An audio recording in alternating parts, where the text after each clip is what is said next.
business. So I just think that's important. So thank you for sharing. Yeah.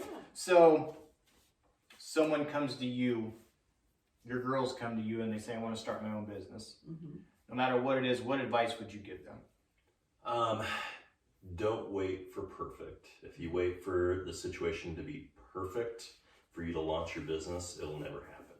So sometimes you just have to take what you have with where you're at and start. Just getting started is a giant part.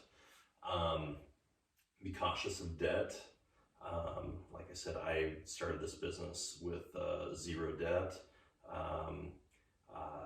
In 2008, witnessed about half of the industry just literally fall out. And analyzing that, those with a mountain of debt struggled the hardest. Those without debt were able to push forward. So there's a place for debt, but don't rely on debt.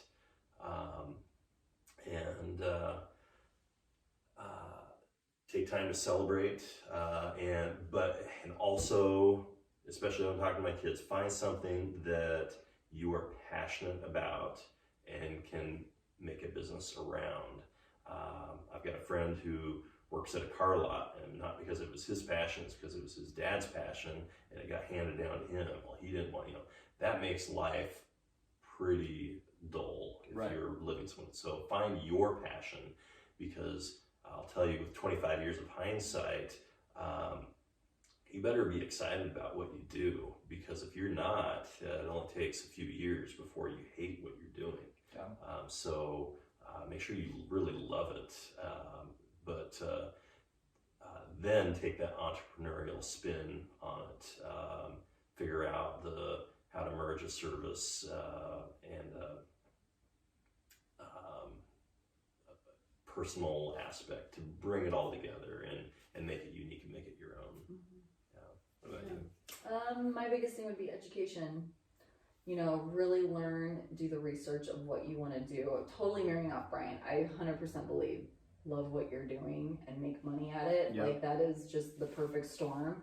But also, looking back to when I started, a lot of it was the relationships that I had with people, the trust that you build with your friends and your family, and then it goes from there with word of mouth. So building a network of people, like all of us are in our BNI groups, like the clients are going to be what gets you going. Without relationships and people, you don't have a business to start. So I believe, networking, building relationships, having the education of what you're going to do. Also, having no debt has been very, very helpful. None of us have ever had like business debt, operating that way. It's a lot less stressful. And it's like, once you get a little money, it's like, you got to hustle to get more of that to keep going. So that's kind of where I would be. Relationships is a big deal.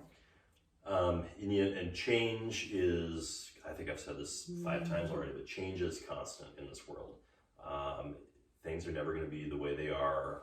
They're always going to be evolving, and figuring out, always have an eye out and be aware that what's changing, how is it changing, how can you get one step in front of that and ride that wave, as opposed to letting the tide just wipe you out. That's there's so many different examples with technology in our industry, social media, client expectations. There's always an evolution happening.